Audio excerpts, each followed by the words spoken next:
Pada kesempatan hari ini saya akan melaksanakan tugas untuk pengimbasan mengenai AKM dan juga program guru belajar dan berbagi. Nah, pertama-tama teman-teman untuk melaksanakan BIMTEK AKM secara online, yaitu bagi teman-teman yang sudah mempunyai akun SIM PKB, ya silahkan masuk ke paspor.ketikabelajar.kemdikbud.go.id, kemudian tuliskan akun atau nomor UKG-nya, setelah itu kata sandinya, kemudian tinggal klik masuk.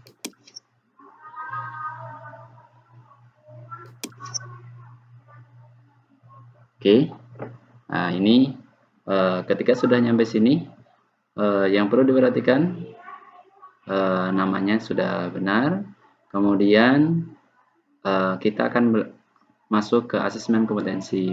Nanti ada beberapa materi, ya, kontennya, ya, itu mulai dari orientasi guru belajar dan berbagi seri asesmen, kemudian pengantar program BIMTEK guru belajar, konsep asesmen nasional, teknis pelaksanaan asesmen nasional, asesmen literasi membaca tingkat SMP, asesmen numerasi pada tingkat SMP, tindak lanjut laporan hasil asesmen kompetensi minimum, kemudian ayo coba AKM, kemudian asesmen pasca program guru belajar dan berbagi seri asesmen kompetensi minimum. Jadi nanti di sini di awal itu ada prates, ya. Kemudian di sini nanti ada post test, ya. Insya Allah pertanyaannya sama dan tidak yang penting kita menguasai materi-materi itu. Mungkin coba kita setelah itu, nah di sini nanti ada berapa poin, ya. Jadi ada 46 langkah, ya, 46 langkah. Jadi nanti di sini ada 3 topik, 1 quiz, misalkan di orientasi guru belajar. Jadi misalkan di latar belakang ini, kemudian kita mendengarkan video, ya, yaitu Bapak Menteri. Setelah itu di sini nanti akan tinggal checklist aja untuk menyelesaikan ketika udah selesai. Assalamualaikum warahmatullahi wabarakatuh. Salam sejahtera bagi kita semua. Om Swastiastu, Namo Buddhaya, salam kebajikan. Yang saya hormati Bapak Ibu yang hadir pada acara virtual hari ini. Semoga semua diberikan berkah keselamatan dan kesehatan.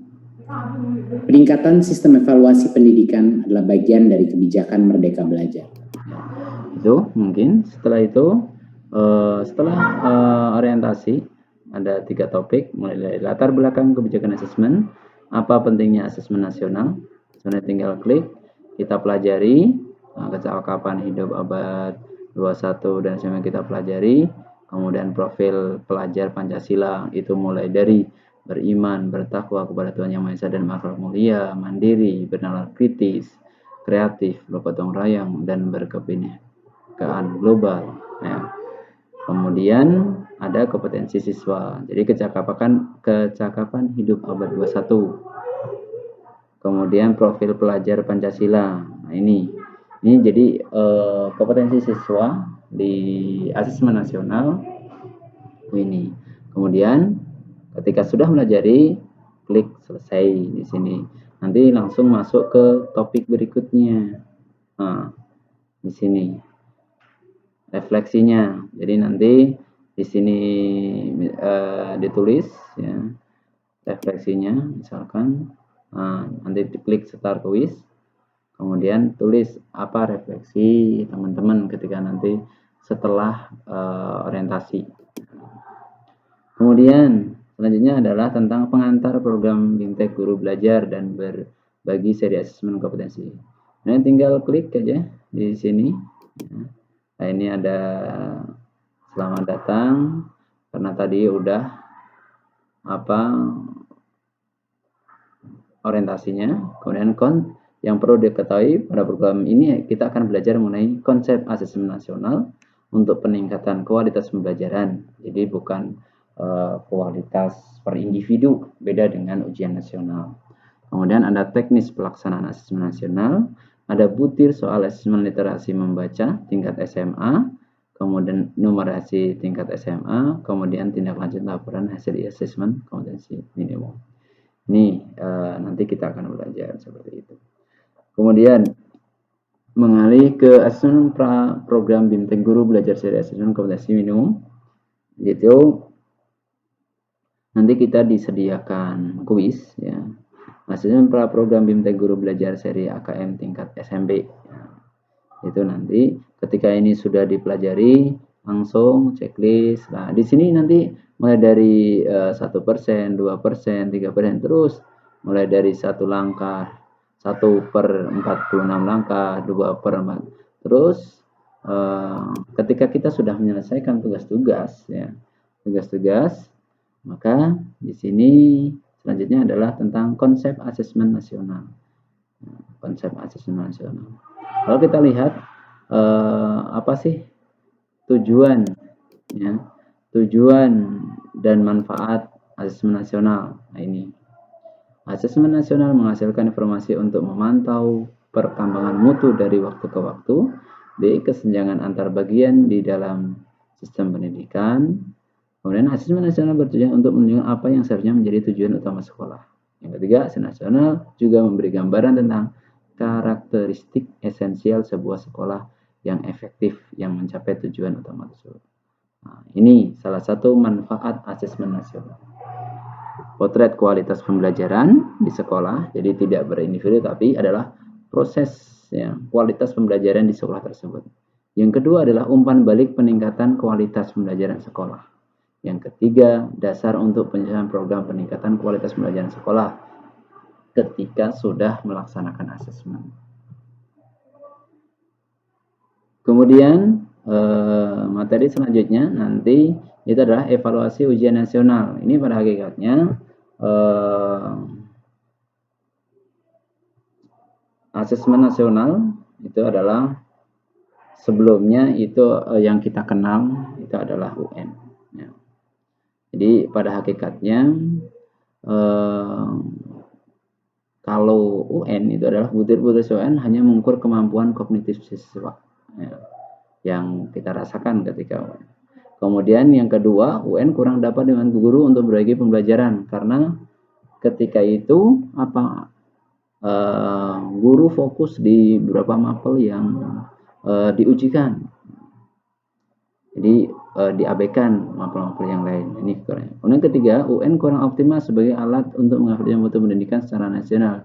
Hal ini disebabkan UN diterapkan di akhir jenjang, beda dengan asesmen. Jadi kalau asesmen itu di kelas 2 atau kalau di SMP kelas 8, di SMK kelas 11. Seperti itu.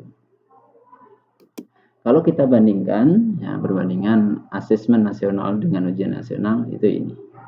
Tujuan pelaksanaannya, kalau asesmen nasional untuk mengevaluasi mutu terkait sistem satuan pendidikan, tapi kalau UN untuk mengevaluasi capaian hasil belajar murid secara individu. Jadi ketika siswanya itu pintar, ya pintar itu. Jadi yang dinilai itu. Siapa yang paling besar nilainya dan sebagainya. Kemudian jenjang penilaiannya itu dari kalau asesmen nasional dari SD sampai SMK. Tapi kalau ujian nasional SMP, SMA, SMK. Levelnya kalau asesmen 5, 8 sama 11, tapi kalau UN itu adalah tingkat akhir dan tiap jenjang. Kemudian subjeknya, kalau asesmen siswa dipilih secara acak untuk mengikuti asesmen. PGK atau pilihan ganda korektif menjodohkan isian singkat dan uraian. Tapi kalau UN itu pilihan ganda dan isian singkat. Sasarannya itu adalah kalau asesmen nasional, literasi, numerasi, karakter, serta kualitas dan iklim satuan pendidikan yang mendukung pelajaran. Tapi kalau UN, penguasaan terhadap mapel. Metode penilaiannya menggunakan MSAT, tapi kalau UN menggunakan CBT atau paper based test. Itu. Kemudian setelah mengetahui konsep asesmen nasional, maka kita masuk ke teknis pelaksanaan asesmen nasional. Ya. Jadi teknisnya seperti apa? Jadi kalau kita lihat bahwa asesmen nasional, ya, asesmen nasional tadi yaitu ada 3, ya. Jadi asesmen nasional itu bukan kita mengetahui bahwa asesmen kompetensi minimal AKM aja, tidak, tapi ada 3, yaitu AKM, asesmen kompetensi minimal, yaitu yang terdiri dari asesmen literasi membaca dan asesmen numerasi. Yaitu kalau membaca, literasi membaca itu memahami, menggunakan, mengevaluasi, merefleksi. Kemudian kalau asesmen numerasi itu adalah memahami, mengaplikasi, dan menalar. Yang nomor 2, selain AKM, itu adalah survei karakter. Yang ketiga adalah survei lingkungan belajar. Kemudian, ini berbasis kontemporer dan bersifat ada pertanyaan yang disajikan bergantung kemampuan siswa. Kemudian, peserta AKM seluruh satuan pendidikan, tidak semua murid, karena tadi di awal ada diacak. Kemudian pemilihan sampel secara acak. Kemudian jadwal pelaksanaannya juga beda. SD atau MI itu tes literasi 75 hari pertama, hari kedua tes numerasi 72 menit, survei karakter 20 menit, survei lingkungan belajar 20 menit. Berbeda dengan ini SMP sama SMA itu jadwalnya sama. Oke, setelah mengetahui teknis pelaksanaannya, maka ada yang namanya harus mengetahui kriteria peserta pelaksanaan asesmen ini. Yaitu tadi sudah disebutkan kriterianya siapa aja, seluruh satuan pendidikan, tidak semua murid, karena tadi pemilihan sampel secara acak diambil dari kelas 5, 8, 11. Setiap peserta mengerjakan tes literasi membaca, tes literasi numerasi, survei karakter, dan survei lingkungan belajar. Itu yang nantinya kriteria. Jadi kriteria siapa sih peserta asesmen nasional. Kemudian merumuskan butir soal asesmen nasional. Ya. Jadi asesmen nasional tadi ada 5 kriteria. Yang pertama adalah pilihan ganda, bentuk soalnya itu. Kemudian yang kedua isian singkat. Yang ketiga pilihan ganda kompleks atau PKG. Yang keempat adalah menjodohkan. Yang kelima uraian. Itu bentuk soal, ya. Bentuk soal perumusan soal asesmen nasional. Kemudian nanti setelah itu selesai, maka ada namanya konsep literasi membaca. Konsep literasi membaca dipelajari sama Bapak Ibu ketika udah selesai. Kemudian kita masuk ke mengenai asesmen kompetensi minimum baca. Nah ini, jadi komponen AKM literasi membaca, ini salah satu AN, yaitu asesmen nasional, adalah AKM. Itu adalah ada 3, ada konten, proses kognitif, dan konteks. Konten itu ada teks informasi dan teks fiksi. Teks informasi itu seperti apa? Teks yang bertujuan untuk memberikan fakta, data, dan informasi dalam rangka pengembangan wawasan serta ilmu pengetahuan yang bersifat ilmiah. Kalau fiksi itu adalah untuk memberikan pengalaman, mendapatkan hiburan, menikmati cerita, dan melakukan perenungan kepada pembaca. Itu yang dari konten, komponen konten. Kemudian ada yang kedua adalah kognitif. Itu ada 3, menemukan informasi, interpretasi, dan integrasi. Kemudian yang ketiga evaluasi dan refleksi. Kemudian ada konteks, personal, sosial budaya, dan saintifik. Ya. Itu komponen AKM literasi membaca.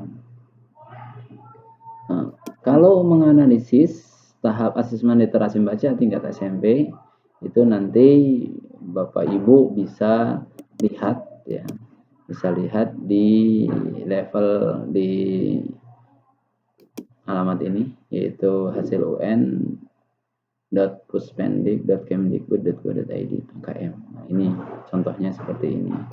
Misalkan, nah ini contoh misalnya mengenang Katherine Johnson, manusia komputer dari NASA. Nah, ini contoh soalnya seperti ini. Kemudian dijawab. Kunci jawaban A. Ini ketika mengenai tentang menemukan informasi tersebut. Tuh. Kemudian contoh butir asesmen literasi membaca tingkat SMP. Kalau Bapak Ibu ngajar di SMP, ini contohnya. Ini Anda dapat melihat salah satu contoh teks fiksi untuk pelajaran level 1 kelas 7 dan kelas 8. Ini Anda dapat melihat lebih banyak contoh soal itu di sini nanti ya. Persahabatan itu indah, kemudian disajikan dialog, drama, kemudian nah ini adalah soal-soal yang contoh-contoh soal literasi membaca. Kemudian ada latihan. Nah, ada latihan. Setelah itu ada literasi membaca tingkat SMP. Jadi ada 2 tadi ya, literasi dan numerasi. Nah, kita akan bahas sedikit tentang numerasi. Apa saja? Ada konsep numerasinya itu apa? Nah, ini dibaca, kemudian nanti tinggal diklik. Kemudian menganalisis tahap asesmen numerasi. Nah, ini dibaca, kemudian lihat level pembelajaran 1 numerasi seperti apa. Tinggal diklik saja. Nah, ini contoh bilangan, geometri pengukuran. Contoh bangun geometri. Nah, seperti ini. Yaitu ada kasus rumah ideal. Misalkan seorang membangun rumah dengan idealnya ruangannya segini-segini, ternyata si Pak Ali ini tidak memiliki asisten tidak bangun beberapa yang ada di atas ini. Nah, jadi bertanyanya Pak, luas tanah minimal yang diperlukan Pak Ali jika ingin rumah yang dibangun termasuk kriteria ideal adalah kira-kira berapa? Seperti itu. Itu salah satu numerisasi.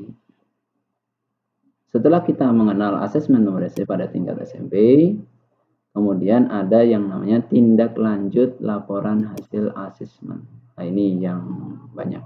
Ya. Jadi contoh yang poin pertama itu mengidentifikasi 4 kategori tingkat penguasaan kompetensi. Apa saja kategori tersebut? Yang pertama adalah literasi. Ya. Jadi ada levelnya literasi. Ya. Jadi apa saja kelompoknya? Perlu intervensi khusus, dasar, cakap, mahir. Contoh kalau mahir, murid mampu mengintegrasikan beberapa informasi lintas teks, mengevaluasi isi, kualitas, cara penulisan suatu teks, dan bersikap reflektif terhadap isi teks. Itu berarti sudah mahir. Tapi kalau perlu intervensi khusus, murid belum mampu menemukan dan mengambil informasi eksplisit. Nggak ngerti apa yang dia baca. Makanya ada kelompok perlu intervensi khusus. Numerisasi itu adalah kalau perlu intervensi khusus, murid hanya memiliki pengetahuan matematika yang terbatas, misalkan perkalian, penambahan, pengurangan, masih terbatas misalkan. Tuh, tapi kalau udah mahir, murid mampu bernalar menyelesaikan masalah kompleks serta non rutin berdasarkan konsep matematika yang dimiliki. Nah, itu salah satu Nah, selanjutnya yaitu menganalisis. Ya, menganalisis. Ini kategori kompetensi. Jadi ada tadi perlu intervensi khusus. Nah, contoh ini seperti ini. Kemudian dasar, kemudian cakap, dan mahir. Nah, ini adalah kategori-kategori kompetensi dan contoh analisisnya. Kemudian dalam asesmen ada segitiga belajar, kurikulum, asesmen, dan pembelajaran. Apa sebenarnya peran asesmen dalam meningkatkan kualitas pembelajaran murid? Apa keterkaitan antara asesmen, kurikulum, dan pembelajaran dalam menyediakan pengalaman belajar murid yang berkualitas? Nah, ini segitiga belajar. Asesmen, kurikulum, pembelajaran, pengalaman belajar murid. Ada kompetensi guru, kompetensi kepemimpinan sekolah. Jadi dalam segitiga belajar, maka makna masing-masing segi seperti ini. Pertama, kurikulum. Seperangkat kompetensi yang penting dikuasai murid dengan menggunakan cara belajar dan asesmen tertentu. Pengembangan kurikulum selain mengacu pada tantangan dunia nyata, hendaknya mengacu pada hasil asesmen dan refleksi praktik pembelajaran. Apa itu pembelajaran? Serangkaian aktivitas yang dirancang dan dilakukan di ruang kelas berdasarkan kompetensi awal murid yang diketahui dari hasil asesmen. Apa itu asesmen? Proses mengumpulkan, menganalisis, dan melaporkan sejumlah informasi yang terkait penyampaian kondisi murid. Nah, itu asesmen. Kemudian ketika ini sudah selesai semuanya, kemudian mengerjakan kuis, kemudian refleksi. Setelah itu, yaitu tinggal klik ayo coba AKM. Nah, ini dipelajari lagi mulai dari panduan mengerti ayo coba AKM. Jadi Bapak Ibu silahkan nanti untuk mengasah kita, pengetahuan kita, ya, karakter kita itu di ayo coba AKM. Setelah selesai, maka klik ini, biasanya langkah-langkah ini sudah tinggal 2 lagi kalau kita lihat. Ya, tinggal satu lagi, yaitu asesmen pasca program guru belajar dan berbagi seri asesmen kompetensi minimum. Tinggal klik di sini. Nah, di sini dibaca, terima kasih Anda telah berkomitmen menyelesaikan seluruh topik. Setelah selesai semuanya, kemudian klik asesmen pasca program BIMTEK. Nah, kemudian start quiz. Ketika sudah selesai start quiz, maka udah selesai semua kegiatan BIMTEK Guru Belajar dan Berbagi seri asesmen kompetensi minimum untuk tingkat SMP. Mungkin kalau saya adalah tingkat angkatan ke-12 ya. Mungkin itu saja dari saya dalam penimbasan program asesmen kompetensi minimum untuk tingkat SMP angkatan 12. Terima kasih. Wallahu a'lam bishawab. Wassalamualaikum warahmatullahi wabarakatuh.